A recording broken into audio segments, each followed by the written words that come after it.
पिंपळांच्या गजराने निनाद राहत कृष्ण कृष्ण बोले मृदंगाची साथ कृष्ण कृष्ण बोले मृदंगाची साथ पिंपळांच्या गजराने निनाद राहत पिंपळांच्या गजराने निनाद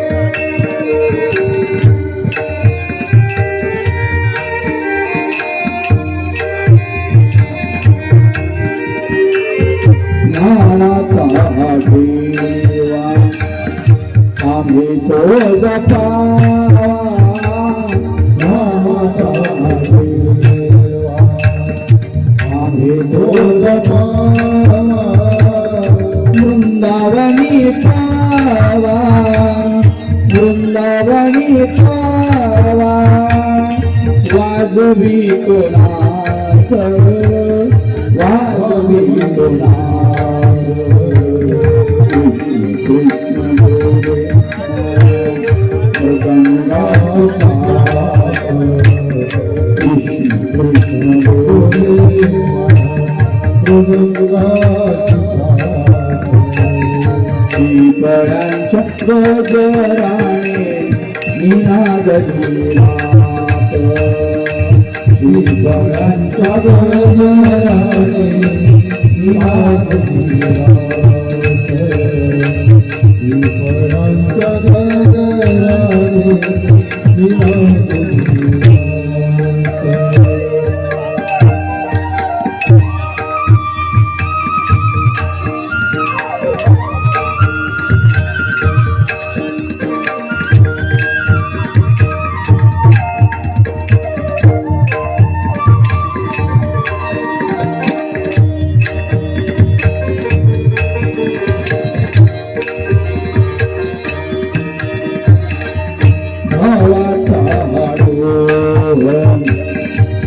स्वजनाचा भवाचा स्वजनाचा भवाचा स्वजनाचा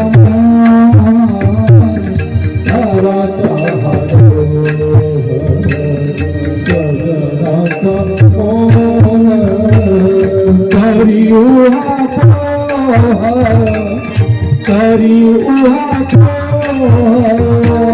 मन दिन रात मन दिन रात कृष्ण कृष्ण बोले मृदंगाची साथ कृष्ण कृष्ण बोले मृदंगाची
होरी बलकर नमी मनहार होरी बलकर नमी मनहार होरी बलकर नमी मनहार होरी बलकर नमी मनहार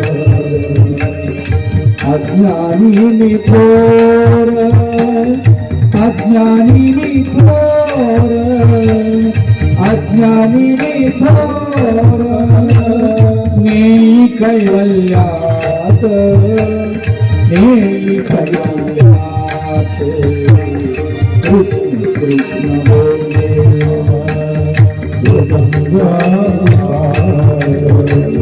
कृष्ण कृष्ण बोले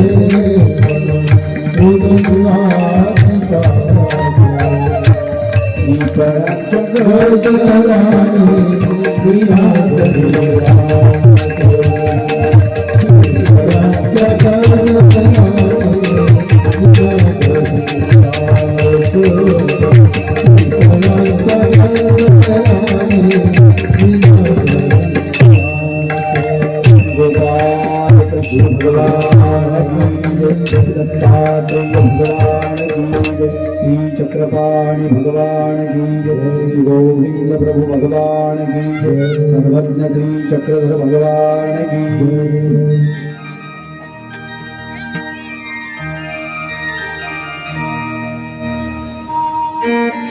कृष्णाय वासुदेवाय हरये परमात्मने प्रणतक्लेशनाशाय गोविंदाय नमो नमः।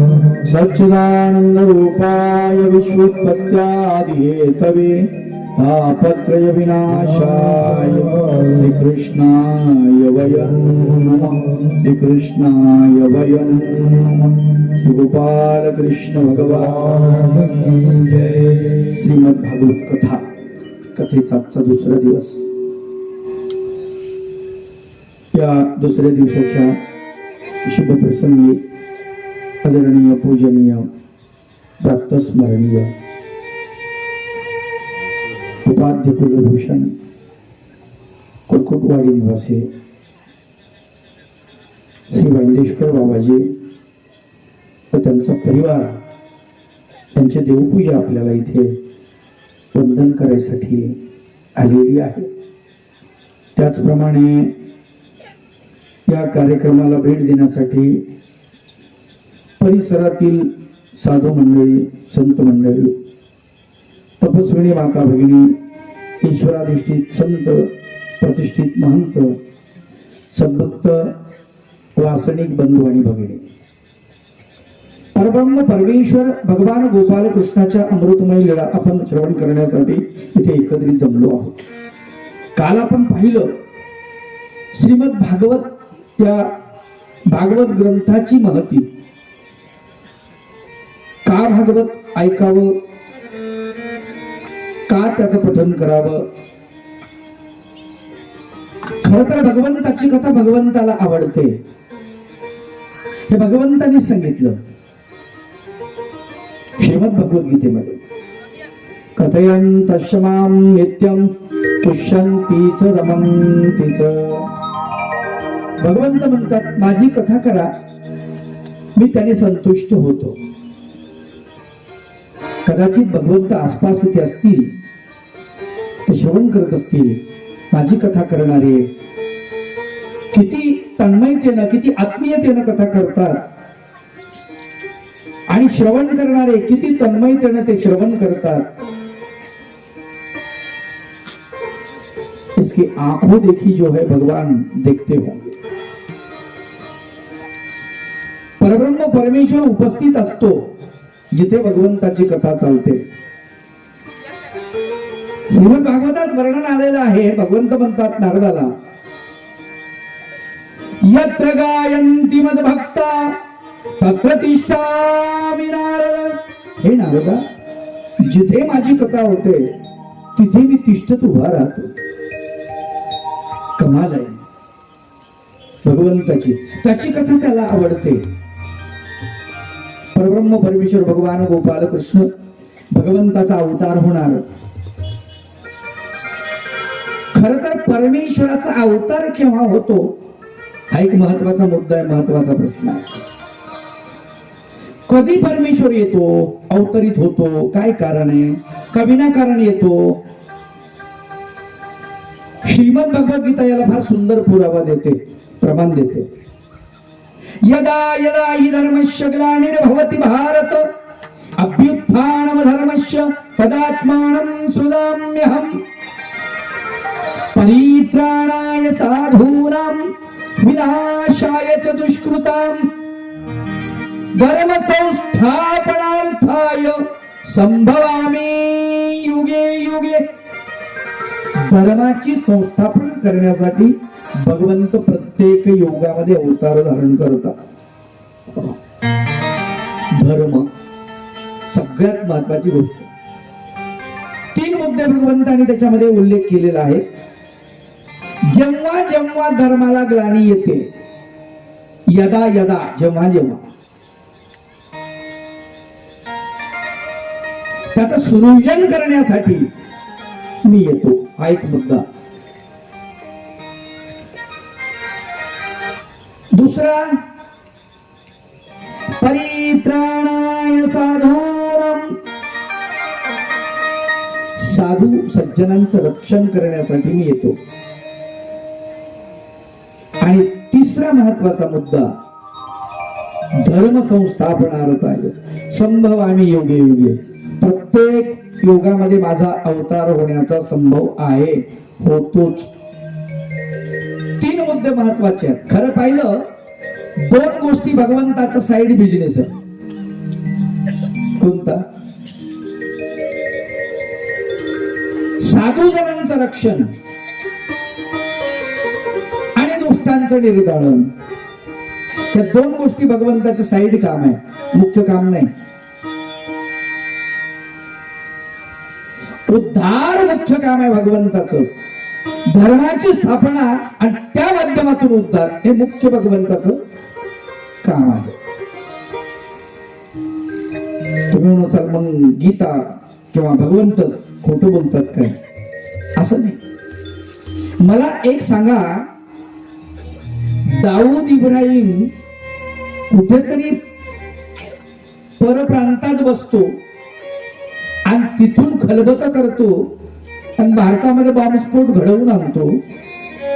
एक सामान्य माणूस जर हे करू शकतो, तर परब्रह्म परमेश्वर त्याच्याच स्वरूपात बसून दुष्टाचं निर्दालन त्याला तिथून करता नाही येणार का? सहज करता येईल, काहीच अडचण नाही. मग तुम्ही म्हणसाल दुसरा मुद्दा त्याला शंका उत्पन्न करणार. काय शंका उत्पन्न करणार? की साधू जनांच्या रक्षणाबद्दल भगवंत बोलतात, मग त्याचं काय? हा बरोबर आहे. कोण्या साधूच्या रक्षणाची गोष्ट भगवंत सांगतायत? कारण जे खरे साधू आहेत,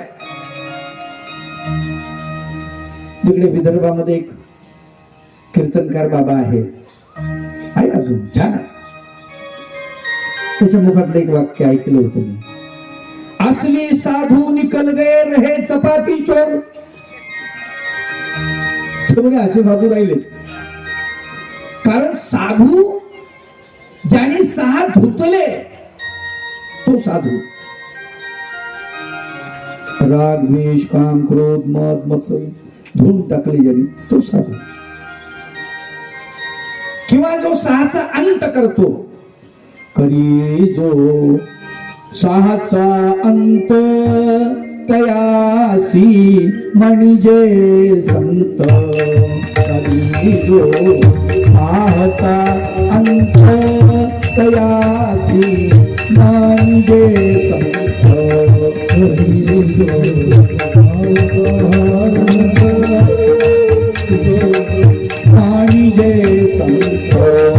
करी जो 6चा अंत, करी जो 6चा अंत, करी जो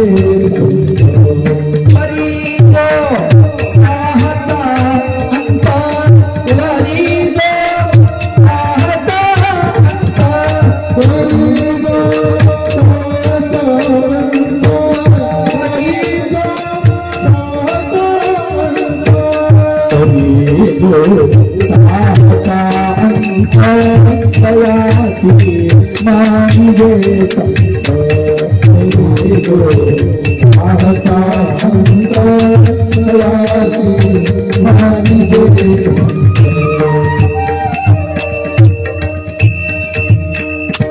सहाचा अंत करतो त्याला संत म्हणाले.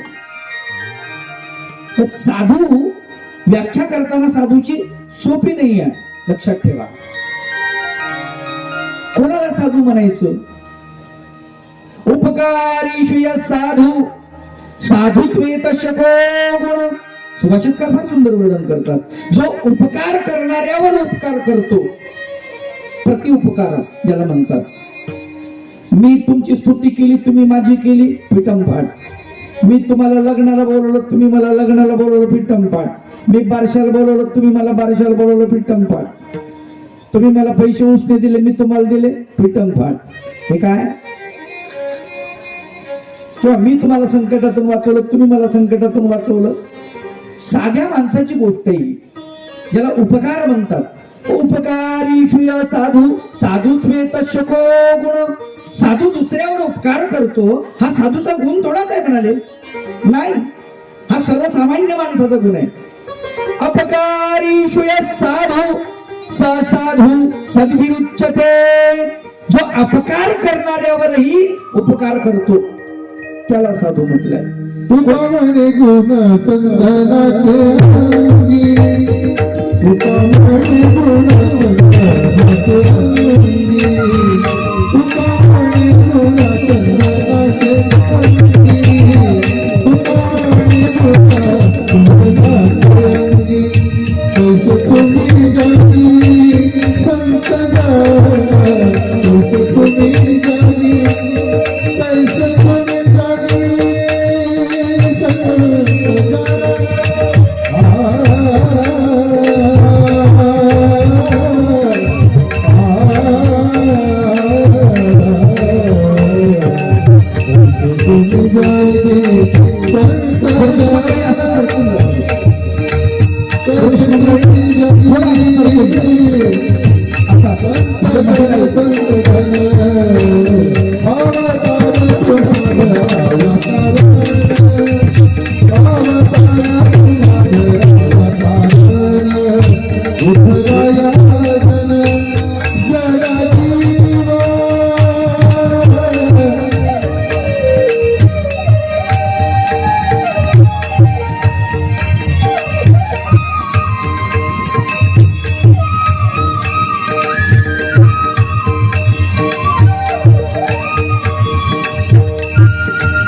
जन जडजीव. सगळ्यात महत्वाची गोष्ट आहे, साधू जनाचं रक्षण करण्यासाठी परब्रह्म परमेश्वराला प्रत्यक्षात येण्याची गरज नाही. त्याचं कारण, साधू जर परफेक्ट असेल तर त्याला मरणाची भीती नाही ना. त्याला काय त्रास आहे? किती त्रास देऊ ना तो म्हणजे मला त्रास द्या, मला अडचण नाही. मी मेलो की भगवंताच्या प्राप्तीला जाणार आहे. मी मरायचीच वाट बघा तुम्ही. मी मेलो की माझा रस्ता मोकळा. जिवंत आहे, शरीरात आहे म्हणून मला अडचणी आहेत. शरीर सुटलं की माझ्या अडचणी संपल्या. मग त्यांचं रक्षण करण्याची गरज नाहीये. मग रक्षण कोणाचं? भगवंत खोटं थोडं बोलतायत. का रक्षण कोणाचं? जे अर्धवट आहे. मानवभाव पंथाच्या भाषेमध्ये सांगतात नूतनी साधनी प्रवर्तलेला. नूतन साधनी म्हणजे नुकताच ज्यांनी माळ घातली, ज्यांनी भगवंताचं नामस्मरण करायला सुरुवात केली, त्याला भीती असते, तो घाबरतो. तो का घाबरतो? संकट आले की घाबरतो. संत घाबरत नाही, मरणाला घाबरत नाही. मरण माझे मरून गेले, मजला केले अमर संत वर्णन करतात. मग आता ते मरणाला जर घाबरत नाहीत तर बाकीच्या गोष्टीला घाबरतील का? सगळ्यात मोठं नुकसान काय आपलं जीवनामध्ये? मृत्यू. त्यालाच माणूस घाबरतो. मग त्याला जो घाबरत नाही तो संत. मग त्याची रक्षण करण्याची गरज आहे का? बघा तुम्ही, त्याचं रक्षण करण्याची गरजच नाहीये. स्वामी चक्रधर महाराजांच्या उत्तरापंथ गमनानंतर या मानव पंथामध्ये संत मंडळी या महाराष्ट्रावर फिरतायत आणि भगवंताचा संदेश देत आहेत, जगाच्या कल्याणाचा संदेश. तेव्हा एका साधूला पकडलं, काळे कृष्ण भक्त त्यांचं नाव. पकडल्यानंतर त्यांना कारागृहामध्ये टाकलं. सोबत एक जाळी आहे, जाळी म्हणजे सोबती, त्यांच्या संगती, दोघ जण मौन धरलेलं आहे. आता त्यांचा संवाद काही चालत नाही, आपले आपले काम करतात. भगवंताचं नामचिंतन करणे, दंडवत नमस्कार घालणे, लोटांगण घालणे वगैरे वगैरे, पारायण करणे, ह्याच्या विधी आहेत त्याचं ते करतात. खायला तो मिळतो कारागृहामध्ये. मग हे बोलत नाही, तो गुन्हा कबूल करत नाही, म्हणून त्यांची कुजबूज चालली. म्हटले याला उद्या फासावर देणार आहे, त्या दोघांना मारणार आहेत, शस्त्रानं मारतील किंवा फासावर देतील. मग त्यातला एक सोबती आहे, तो विचारतो का हो? म्हटले किम पर्यंत मौन्यम. संस्कृत होते ते बोलणारे, कपर्यंत गप बसायचं. म्हणले मौन्य कपर्यंत धरायचं, कुठपर्यंत? काय उत्तर द्यावं त्यांनी? म्हणले जोरो वा शस्त्रो वा. म्हणले मरायचंच आहे. कशाने? तुझं तापीनं मरणारच आहे आपण, शस्त्राने मरणारच आहे, मेल्यानंतर भगवत प्राप्तीला जाणारच आहे. म्हणले कशाने मरू, आपल्याला काय फरक पडणार आहे? संत लक्षात. आणि म्हणून यांचं रक्षण करण्याची गरज पडत नाही. गरज रक्षण करायची कोणाची पडते? जो नवीन ज्यांनी साधना आचरायला सुरुवात केली त्याला गरज पडते. म्हणून परित्राणाय साधूनां विनाशाय च दुष्कृतां धर्म संस्थापनार्थाय संभवामी युगे. भगवंत म्हणतात धर्माची स्थापना करण्यासाठी प्रत्यक्षात भगवंतालाच यावं लागतं. आलं का लक्षात? अवताराची मोठी गंमत आहे. अवतार शब्द जो आहे ना हा फार सुंदर आहे. तृ इति तरती, तृ धातू पासून, संस्कृत मध्ये धातू म्हणजे क्रियापद, मराठीमध्ये तृ धातू पासून तरती शब्द झाला आणि त्या तरती शब्दाला उपसर्ग लागला अवतरती. तरती म्हणजे वर जातो, अवतरती म्हणजे खाली येतो. खाली म्हणजे कुठे? आता इथं खाली वरी कसं समजायचं? खाली म्हणजे कुठे? परब्रह्म परमेश्वर याचं स्वरूप आगाध आहे, आगाध आहे. ते आपल्या डोळ्याला दृष्टीगोचर नाही. म्हणून तो जेव्हा अवतरित होतो तेव्हा दृष्टीगोचर होतो माणसासारखा. स्वामी चक्रधर महाराजांनी फार सुंदर वर्णन केलं. मनुष्य वेशधारी, माणसाचं वेश धारण करतो भगवंत. सगळे सकल गुण, सगळं सगळं सगळं जे जे माणसामध्ये आहे ते सगळं. माणसामध्ये काय? माणसाची व्याख्या फार सुंदर केली आहे. वय, रूप, गुण, उपगुण, चतुरता, कुशलता, जाणीव, शहाणीव, बळ, पराक्रम, 10 ज्याच्याकडे आहेत त्याला माणूस म्हणतात त्याला. आणि सकल असलेला ज्याच्याकडे आहे तो परिपूर्ण माणूस आहे. आणि याच्यावर मात्रा देणारा, मापामध्ये असणारा तो संत आहे. मोठी गंमत आहे ही, फार गंमत आहे. असा सकल जीवाचे धर्म, मनुष्याचे देहधर्म, देहाचे धर्म, जीवाचे धर्म सगळे स्वीकार करतो आणि मनुष्यासारखा येतो, माणसाला ज्ञान देतो पृथ्वी तलावर. हेच भगवंत सांगतात. श्रीमद भगवद्गीतेमध्ये वर्णन आहे. यदा यदा, जेव्हा जेव्हा. मग आता धर्माला ग्लानी आल्यानंतर भगवंत अवतार धारण करतो हे पक्क झालं.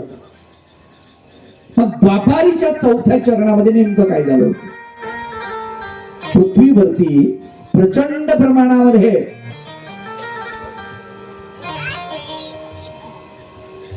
राक्षसांचा त्रास सुरू झाला होता. दानवांचं राज्य होतं.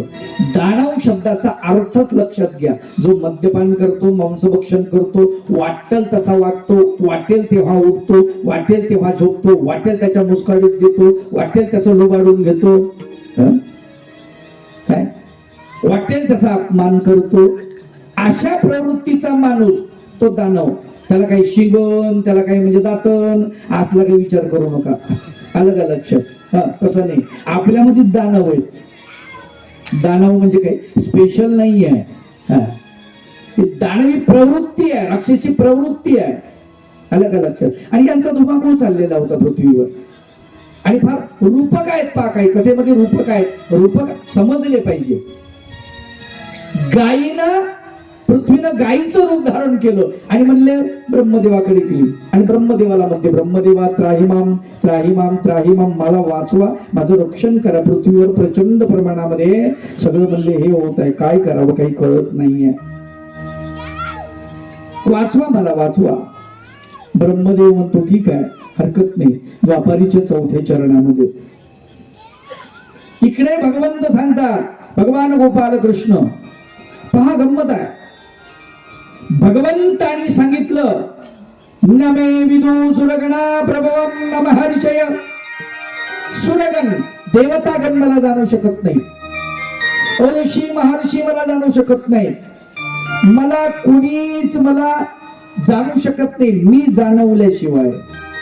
असा तो परब्रह्म परमेश्वर. त्याला अवतार घ्यायचा त्याच वेळेस तो योग मायेला आपल्या सामर्थ्यानं कळवतो. त्याची इच्छा असेल तर कळवतो, तिला कळत नाही तर तिला सुद्धा कळत नाही. आणि मग माया तयारी करते सगळ्या गोष्टीची. परमेश्वराला अवतारायचं असेल तर माया तयारी करते मग त्या ठिकाणी. आणि मग परमेश्वर अवतार धारण होण्याच्या अगोदर जीवात्म्याला आणलं जातो. परमेश्वर का अवतार धारण करतो त्याचं कारण जीवाला आनंद द्यायचा आहे. सगळ्यात महत्वाची गोष्ट, हा जीव खितपत पडलेला आहे तमामध्ये, याला आनंद द्यायचा आहे. ही जीवाची तळमळ आहे. जशी बापाला असं वाटते पोराला मोठं केलं पाहिजे, पोराला मोठं केलं पाहिजे.